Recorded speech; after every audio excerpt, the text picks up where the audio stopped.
चलिए शुरुआत करते हैं। हमने पिछले लेक्चर में प्रमा, प्रमेय, प्रमाता और प्रमाण इनकी व्याख्या देखी थी और प्रमाण शब्द दार्शनिकों ने जो यूज किया है या जिसका उपयोग किया है उसके बदले परीक्षा शब्द का प्रयोग किया है और उसकी मंत्रणा भी हमने विस्तार से की थी। पदार्थों की संख्या और प्रमाणों की संख्या इनके ऊपर भी दर्शनों में भेद होने की वजह से या भिन्न भिन्न मत प्रवाह होने से दर्शन प्रवाह भिन्न भिन्न निर्माण हुए हैं। इन बातों को भी हमने जाना। अभी प्रमाणों की संख्या, जैसे चारवाक दर्शन सिर्फ प्रत्यक्ष प्रमाण मानता है और अन्य दर्शन कौन कौन से प्रमाण अपने दर्शन में बताते हैं वो भी हमने देखा। अब आगे हम पेपर सेकंड में ही दूसरा जो मुद्दा आता है आप्तोपदेश परीक्षा या आप्तोपदेश प्रमाण, इस मुद्दे की ओर हम जा रहे हैं। और ये पहला प्रमाण बताया है आयुर्वेद में, उसकी भी कुछ वजह है, उनको भी जानेंगे।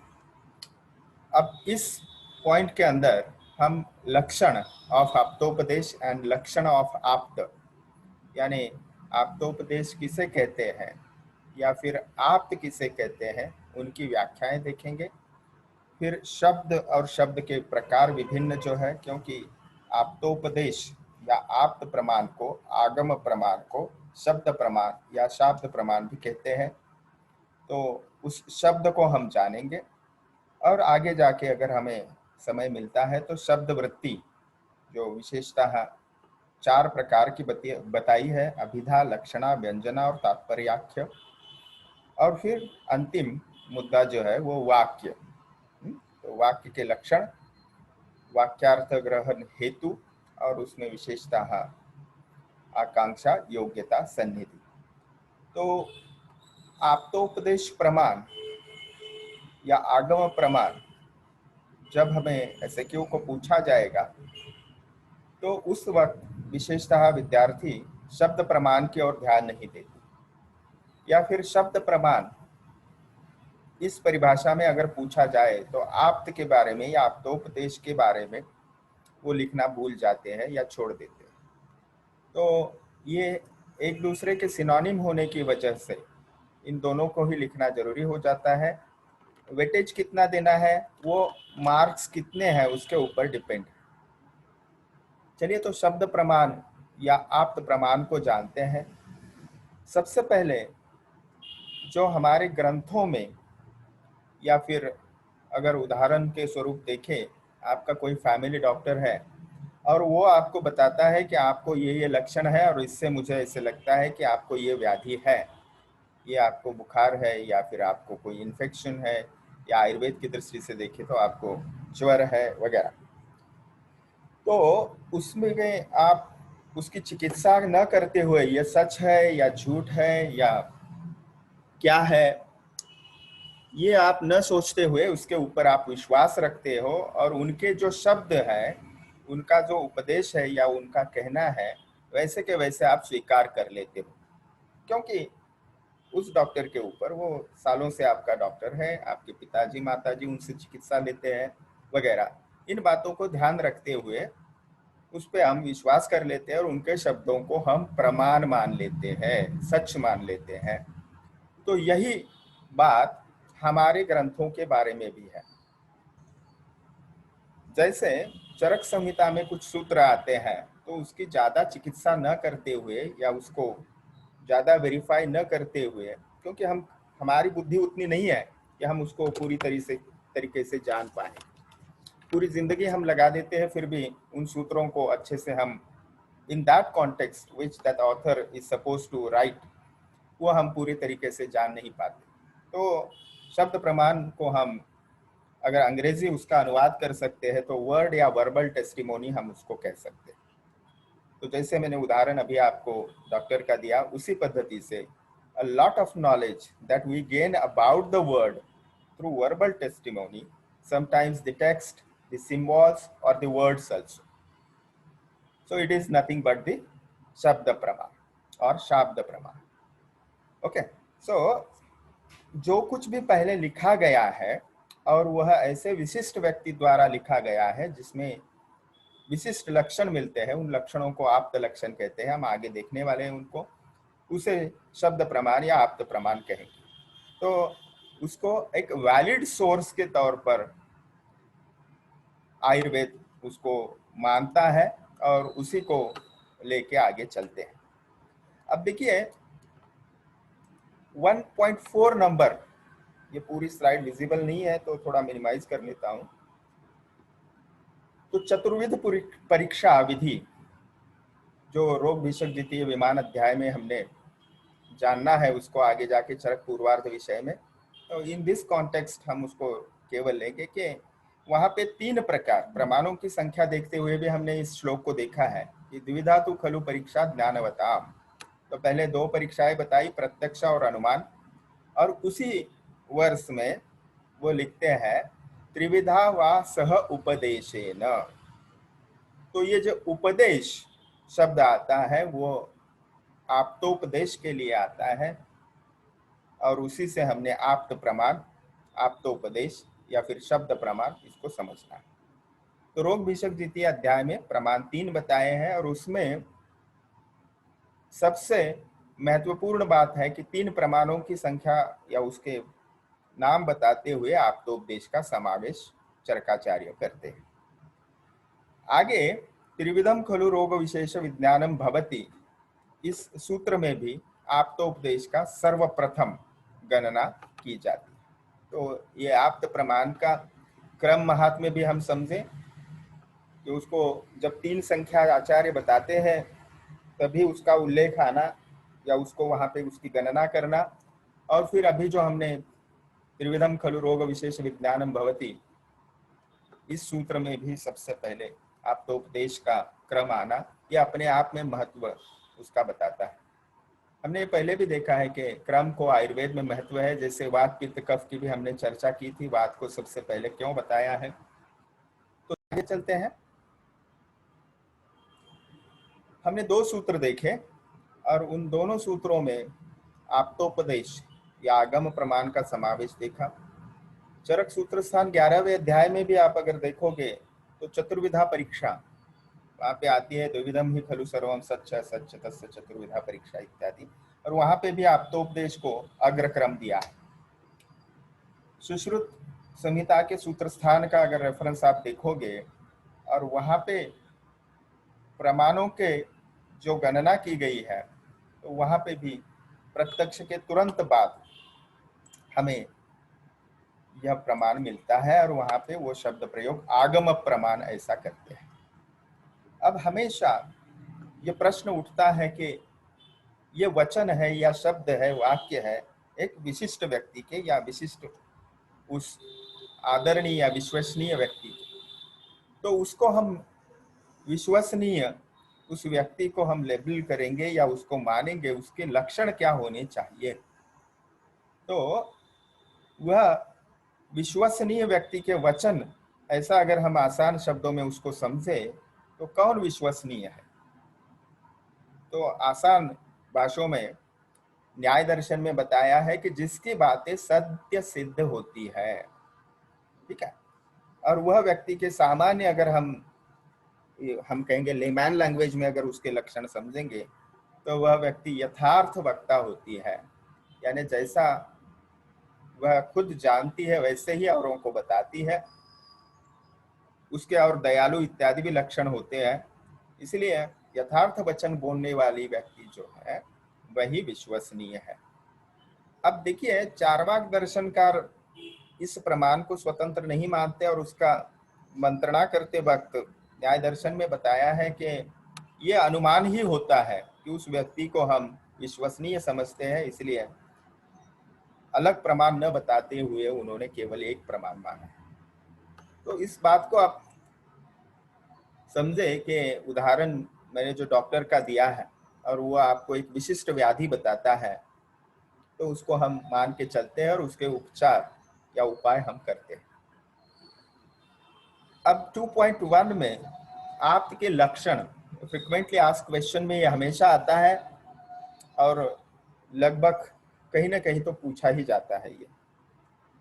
रजस्तमोभ्याम निर्मुक्ता तपोज्ञान बलेन ये येषां त्रिकालम अमलम ज्ञानम अव्याहतम सदा आप्ता शिष्टा विबुद्धास्ते तेषां वाक्यम असंशयम सत्यम वक्षन्ति ते कस्मात् असत्यम निरजस्तमाः।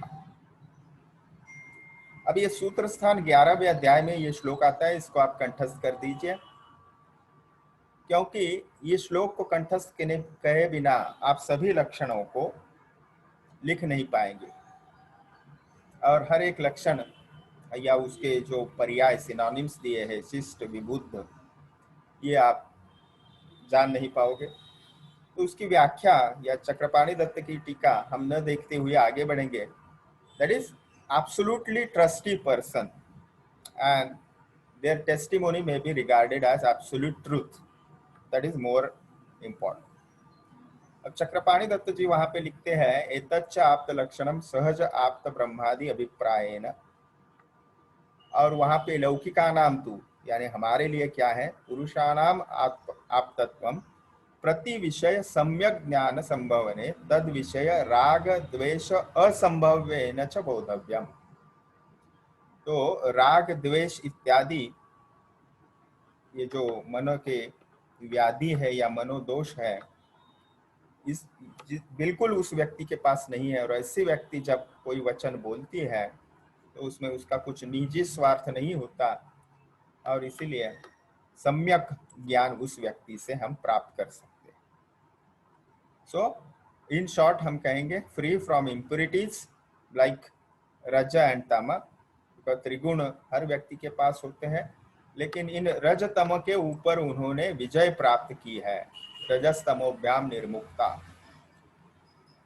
और तप, तप शब्द को हम ना केवल हम जो सीरियल्स में देखते हैं या मूवीज में देखते हैं, कोई एक पैर के ऊपर खड़ा रह जाता है और उसको तपाचरण हम मानते हैं, वो भी एक तप का प्रकार है, कायिक तप का। लेकिन वहां पे उस विषय में उसकी ज्ञान साधना या उसका अनुभव इतना है जिससे उसको वो ज्ञान प्राप्त हुआ है।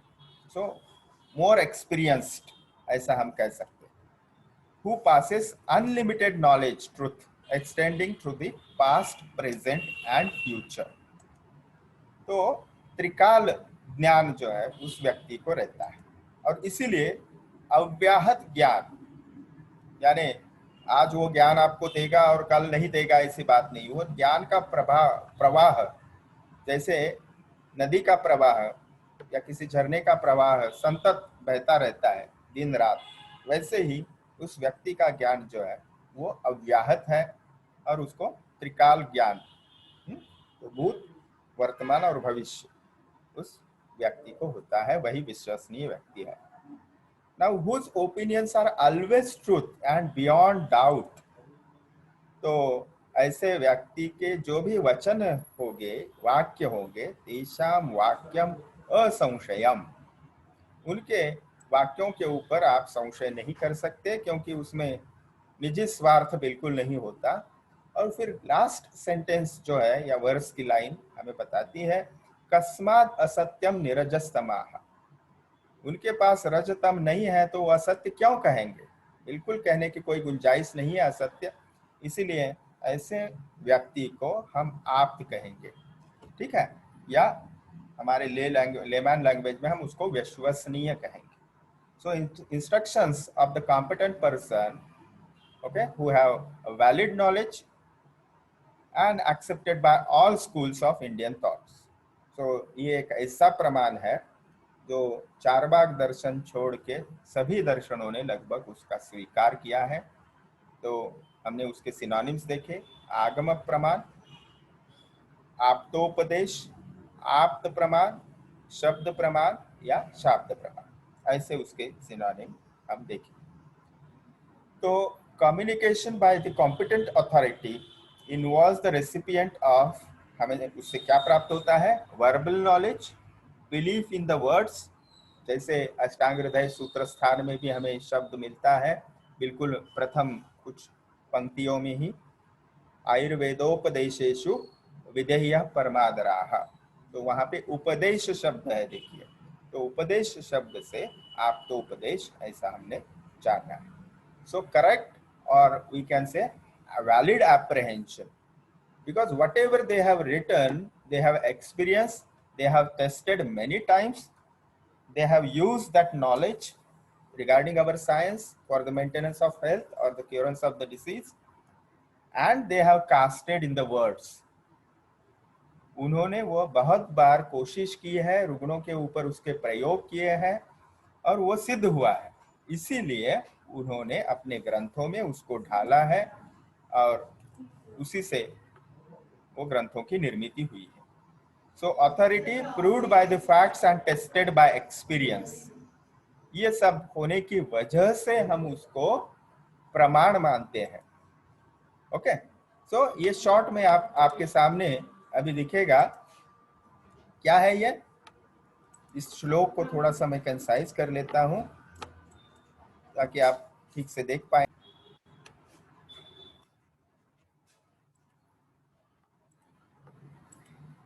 So thank you for bearing with me due to again I was lost the connection. Okay, so am I audible now again?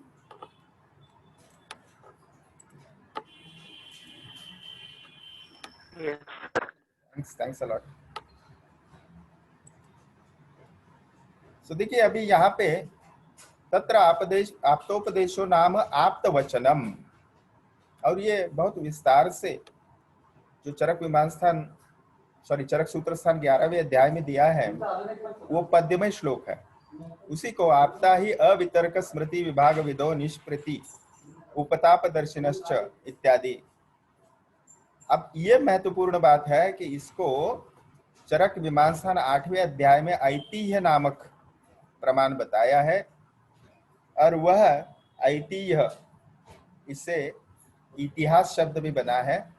ऐतिह्यम नाम आप्तोपदेशो वेदादि. तो ऐतिह्य क्या है, तो आप्तोपदेश ही है, जैसे उदाहरण देते हैं वेद इत्यादि. तो ऋग्वेद, यजुर्वेद, अथर्ववेद, सामवेद, इनको अगर कोई प्रत्यक्षतावादी व्यक्ति भी है तो इनको कम से कम इतना तो स्वीकार कर सकता है कि जो भी मनुष्य के मन में विचार आए, बुद्धि में विचार प्रकट हुए, उनके मूर्त स्वरूप में इन ग्रंथों की सर्वप्रथम रचना हुई, और वह है चतुर्वेद. तो सिद्धम सिद्धैहि प्रमाणैहि तु हितं च अत्र परत्र च आगमाः शास्त्रमाप्तानाम् आप्तस्तत्वार्थवेदिनाः. सुश्रुत संहिता के ऊपर निबंध संग्रह नामक ढल्लनाचार्य जी की टीका है. इतिहास विषय में हम उसको संक्षिप्त में देखने वाले हैं. उसकी रचना सुश्रुत संहिता की, उस वक्त ये नाम फिर से आपको आएगा. तो वहां पे वो बताते हैं कि आगम या आप्त व्यक्ति जो शास्त्र की निर्मिति करते हैं, ग्रंथ लिखते हैं, तो अनेक प्रमाणों से उसको पहले परखा जा चुका होता है और उसी को वह लिखते हैं. तो उनको आप्त को वहां पे ढल्लनाचार्य कहते हैं तत्वार्थ वेदिना. तो जैसा है वैसे वो विषय को जानते हैं. ठीक है, ये कुछ संदर्भ मैंने आपके सामने रखे.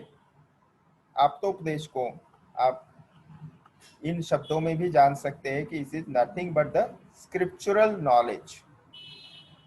सो that knowledge is not only by one patient they have observed or a case study they have done and then they have quoted. It is not like that.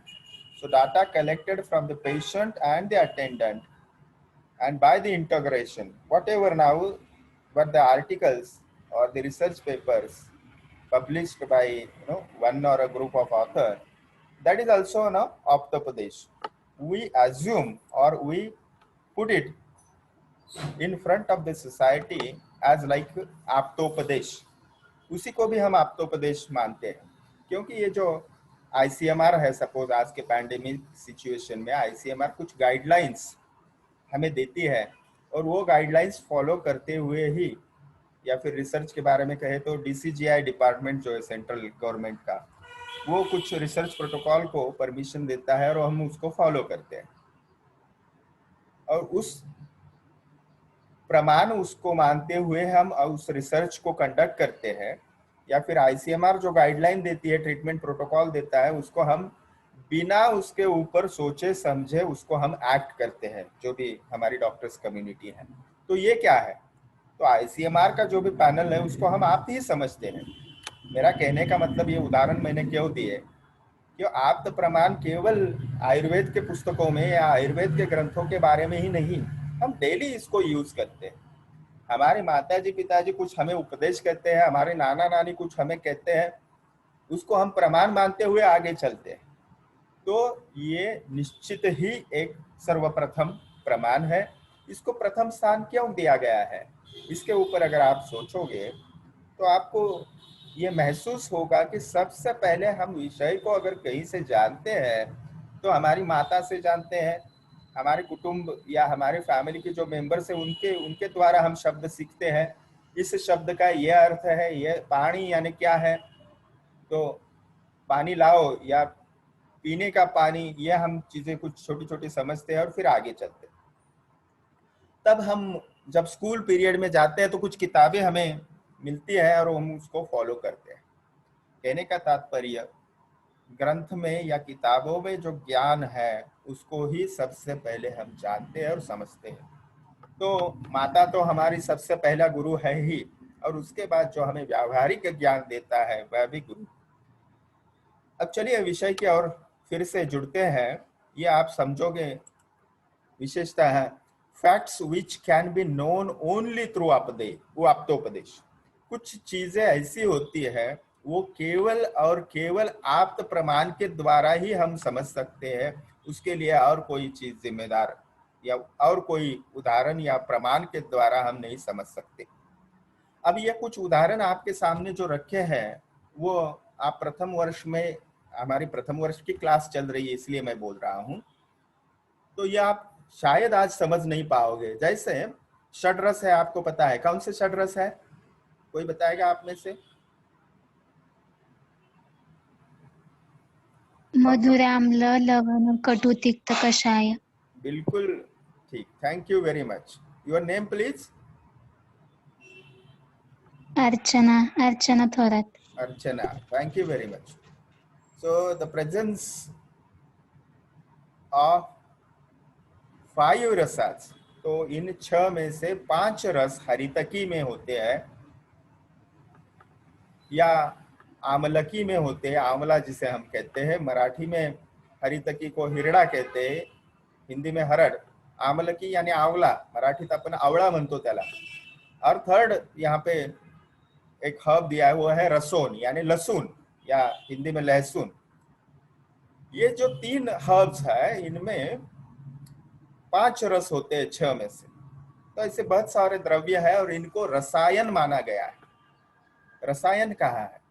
रसायन यानी रिज्यूनेटिंग, जो रस रक्तादि सप्त धातुओं का अच्छे से पोषण करेंगे और उनकी क्वालिटी बढ़ाएंगे, उसको रसायन कहा जाता है। आसान समझो में कहें तो हेल्थ टॉनिक। तो अब इसका हरितकी, आमलकी, रसोन, कोई भी द्रव्य इनमें से ले लीजिए, आप नहीं जान सकते कि इसमें 5 रस कैसे हैं, कैसे उसको एनालिसिस कर सकते हैं। आज की कोई भी मेथोडोलॉजी आप ले लो, उसमें कौन से अल्कलाइड्स है, उसमें क्या केमिकल इंग्रेडिएंट्स है, ये आप लैब में पता कर पाओगे। किंतु इनमें ये 5 रस होते हैं, लवण रस छोड़ के हरितकी में 5 रस होते हैं, कोई भी नहीं बता पाएगा।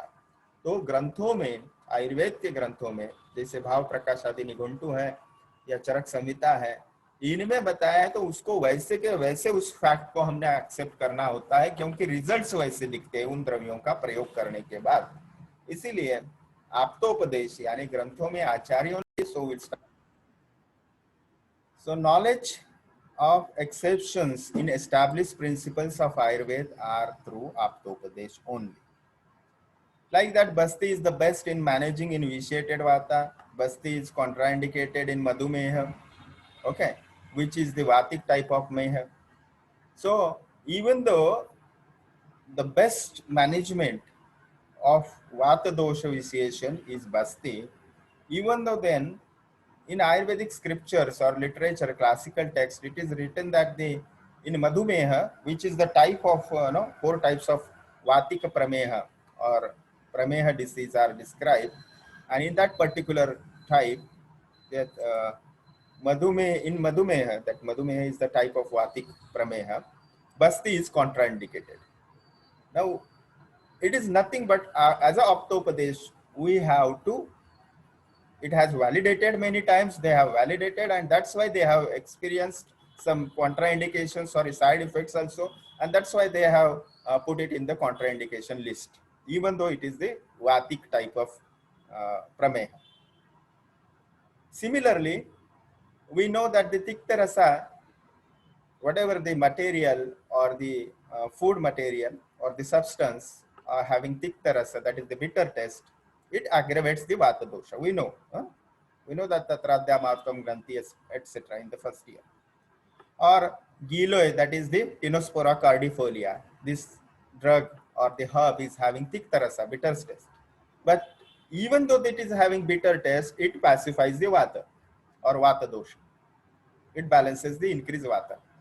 And those things only we can know through our Aptopadesh or the classical text. So these are the facts. Even though the science is so much advanced, we cannot prove it. Then Katuras example we will take. Katuras is the chili test. Okay. It does not promote Shukra. कोई भी तीखा पदार्थ है या तीखा द्रव्य है, वह शुक्र धातु को नहीं बढ़ाता है, वो शुक्र धातु को क्षीण करता है, कम करता है. लेकिन कटुरस होते हुए भी शुंठी और लहसुन, that is the dry ginger and लहसुन, garlic, this even though they are having katurasa, they are vrish, that means they increases the shukra dhatu. So these things we can know only through Aptopadesh. So I mean to say in this lecture that there are many more such things that we can know only through Aptopadesh. केवल microscope हम लेके बैठ जाएंगे, केवल हम investigational reports, x ray, sonography, प्रत्यक्ष प्रमाण के उदाहरण में दे रहा हूं, वो अगर हम लेके बैठ जाएंगे तो हम पूरी तरीके से आयुर्वेद को जान नहीं पाएंगे, हम पूरी तरीके से समग्र संपूर्ण चिकित्सा व्यक्ति की नहीं कर पाएंगे. तो बहुत सारी चीजें खोजनी बाकी है और केवल आप्तोपदेश से ही हम उसको जान सकेंगे. So we have a rich treasure of knowledge in the form of various granthas such as Charak Samhita, Sushruta Samhita, Ashtanga Sangraha, etc. So these Samhitas or the granthas are the symbolic of Aptopadesh. Now, Charak Maharshi is not physically present in today's era, but he is present in the form of Charak Samhita. And no one can untrust Charak Samhita. So we can gather information on a related topic from various sources, thus as enriching our knowledge. आज भी किसी विषय को हम संशोधन के दृष्टि से देखते हैं, जैसे अभी उदाहरण लेंगे हम कोविड-19 का, तो कोविड-19 क्या स्थिति है, हम ग्रंथों में जो भी लक्षण समुच्चय हम देखते हैं रुग्णों में, उसको अगर हम उसके साथ कोरिलेट करेंगे, बहुत सारे चरक संहिता, सुश्रुत संहिता के रेफरेंसेस खोजेंगे और उनको प्रमाण मानते हुए कुछ बातों को रखेंगे और फिर उसमें अश्वगंधा अच्छा काम करती है या फिर गुड़वेल या अमृता, जिसे गिलोय भी कहते हैं हिंदी में, वो अच्छा काम करती है वगैरह, इन बातों को सामने हम रखेंगे और हम उसको अनुसंधान करते हुए, रिसर्च करते हुए आगे बढ़ेंगे. कहने का तात्पर्य यह है कि हमें आगम प्रमाण, आप्तोपदेश को आधार, रिव्यू ऑफ लिटरेचर, ये जो सबसे महत्वपूर्ण बात आती है कोई संशोधन करते वक्त, कि तभी review of literature is nothing but the referring आप्तोपदेश. ओके, सो शब्द प्रमाण न्याय दर्शन के द्वारा जो 4 प्रमाण स्वीकृत है उनमें से एक महत्वपूर्ण प्रमाण है. और चार्वाक दर्शन, बौद्ध दर्शन और वैशेषिक दर्शन, इन तीनों दर्शनों को छोड़ते हुए अगर उनको एक्सेप्शन उसमें नहीं बताया है, तो शब्द को या आप्तोपदेश को प्रमाण के रूप में, as a tool of knowledge के रूप में उन्होंने स्वीकार किया है. ठीक है, लेकिन चार्वाक दर्शनकार जैसे हमने कोई थोड़ी देर पहले देखा कि वो शब्द को प्रमाण नहीं मानते, क्योंकि उसको अनुमान में वो डाल सकते हैं या उसको अंदाजा कह के विश्वसनीय व्यक्ति को आप ट्रस्ट करते हो, उसके ऊपर विश्वास रखते हो, यानी अनुमान करते हो आप, और अनुमान को भी वो खंडित करते हैं और वो केवल प्रत्यक्ष प्रमाण को मानते हैं। वो हम प्रत्यक्ष प्रमाण की चर्चा करते हुए देखेंगे। तो व्यवहारिक दृष्टिकोण से देखें तो शब्द को प्रमाण न मानने पर अगर हम माने तो हमारा जो दैनिक जीवन है वह अत्यंत कठिन हो जाता है। यानी व्यावहारिक दृष्टि से भी यह प्रमाण हमें सबसे महत्वपूर्ण प्रमाण है। आप्त पुरुषों के वचनों को ही क्या कहा जाता है? प्रमाण माना जाता है। देखिए यहाँ पे आप अगर इसको हम देखेंगे, आप्त प्लस उपदेश, इन दो शब्दों से आप्तोपदेश बना है। और आप्तोपदेश क्या है? शब्दाह, क्या है वह? शब्द है। किन के शब्द है? तो वह आप्त पुरुष के शब्द है। तो जो व्यक्ति सत्य को प्राप्त करती है वही आप्त है। तो ये बहुत बड़ा मतलब हो जाता है उसका, सत्य को प्राप्त करना या सत्य को जानना। व्यावहारिक दृष्टि से हम उसको क्या कहेंगे? यथार्थ वक्ता। और वो अपना नॉलेज शेयर क्यों करता है दूसरों के साथ या हर किसी व्यक्ति के साथ, ग्रंथ के रूप में या गुरु के रूप में, अध्यापक के रूप में? क्योंकि वह दयालु है। सर्वभूतानुकंपया। जब आप आयुर्वेद इतिहास में देखोगे तो जब पुनर्वसु अत्रेय की बात आती है तो सर्वभूत मात्र, न केवल मनुष्य, सर्वभूत मात्रों के, चराचरों के ऊपर उपकार करते हुए, क्योंकि उनका दयालु स्वभाव था, उन्होंने आयुर्वेद का मार्गदर्शन किया। आप देखिए कुछ उदाहरण यहाँ पे दिए हैं। भगवान बुद्ध, भगवान महावीर, आपके गुरु, वो आध्यात्मिक गुरु सब हो सकते हैं, व्यावहारिक ज्ञान के गुरु सब, आपके डॉक्टर। ओके, तो इनको हम गुरु के कथन को शब्द प्रमाण मानते हैं। ठीक है। तो आज के कलयुग में सारे के सारे लक्षण तो नहीं मिलेंगे जो हमने उस श्लोक में देखे थे, लेकिन ज्यादा से लक्षण, ज्यादा से ज्यादा लक्षणों वाले जो व्यक्ति है उनको हमने समझना चाहिए। ठीक है।